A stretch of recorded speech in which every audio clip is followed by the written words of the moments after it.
kita akan mengulas tentang perkembangan agama Islam. Seperti kita tahu, Islam merupakan salah satu agama besar di dunia. Bagaimanakah awal mula agama ini muncul? Sebelum kita bahas, mohon dukungan untuk channel ini ya guys, dengan klik tombol subscribe dan nyalakan lonceng notifikasinya.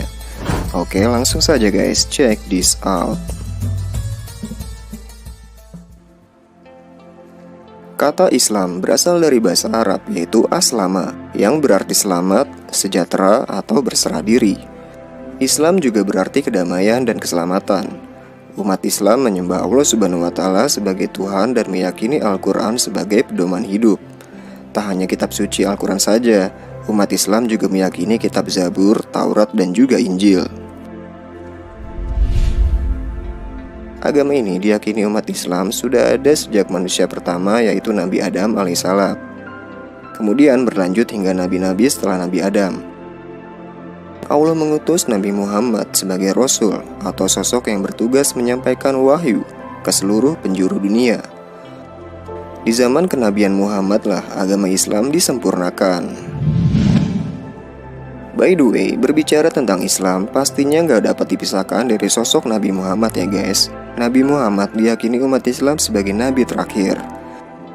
Muhammad lahir pada tanggal 12 Rabiul Awal tahun Gajah atau sekitar tahun 570 Masehi, dengan ayah bernama Abdullah dan ibu bernama Aminah.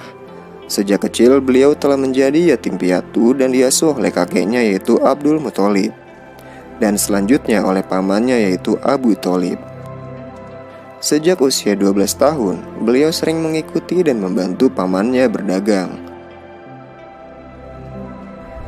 Muhammad hidup dalam zaman yang disebut dengan zaman jahiliyah, di mana di zaman ini kehidupan bangsa Arab sangat terbelakang dari segi budaya, pengetahuan maupun moral. Bangsa Arab sebelum Islam menyembah berhala. Tidak hanya itu, mereka juga menyembah matahari, batu, pohon, bintang, dan angin. Saat berusia 40 tahun, Muhammad didatangi oleh malaikat Jibril di Gua Hiro. Saat itu, Muhammad sedang menyepi merenungi kebobrokan kaumnya. Saat sedang menyepi, malaikat Jibril kemudian datang dan menyerukan kata Iqra, yang artinya adalah bacalah, yang kemudian dilengkapi dengan turunnya wahyu pertama yaitu surah Al-Alaq ayat 1-5. Setelah menerima wahyu pertama, Muhammad kemudian diangkat menjadi Rasul Allah. Dan dari peristiwa itu dimulailah proses turunnya Al-Quran, kitab suci agama Islam. Nabi Muhammad mulai menyebarkan agama Islam dengan tertutup yang ditujukan ke orang-orang terdekatnya aja.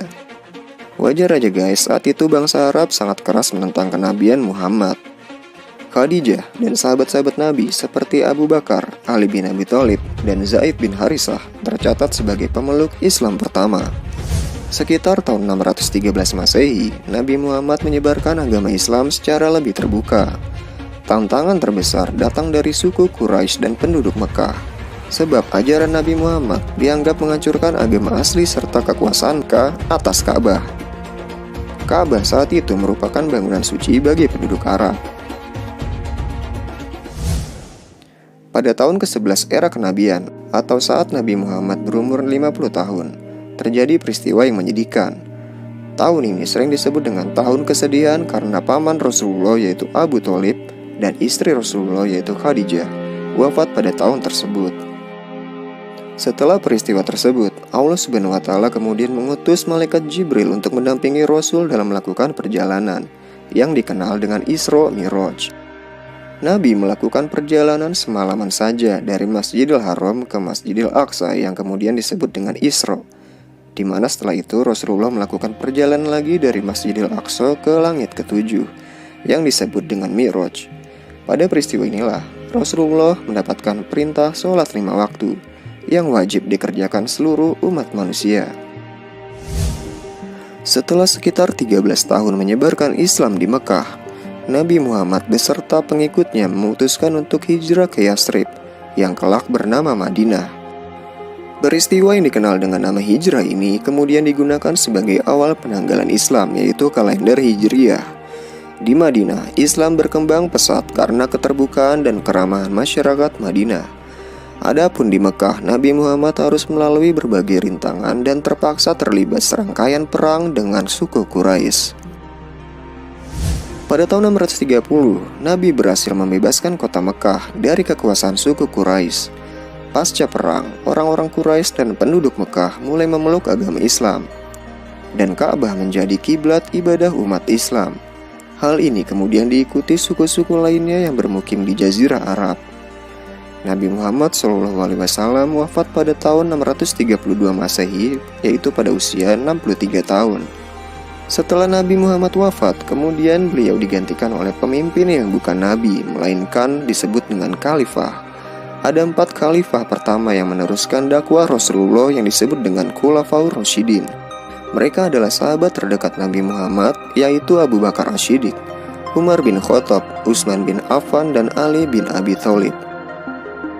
Tugas keempat khalifah tersebut adalah untuk memastikan umat Islam tetap menjalankan perintah agama Islam yang diajarkan oleh Rasulullah. Setelah masa Khulafaur Rasyidin berakhir, muncullah masa-masa dinasti di Arab Saudi seperti dinasti Abbasiyah, Umayyah, dan kekuasaan dinasti itu menguat sejalan dengan menguatnya pengaruh agama Islam ke Eropa dan Afrika. Islam kemudian tersebar ke penjuru dunia lewat usaha-usaha dakwah yang tidak terhenti dan terputus setelah wafatnya Nabi Muhammad. Demikianlah pembahasan mengenai munculnya agama dan ajaran Islam. Semoga bermanfaat bagi sobat historik semua ya. Silakan berikan komentar kalian untuk kemajuan channel ini. Sampai jumpa pada episode selanjutnya.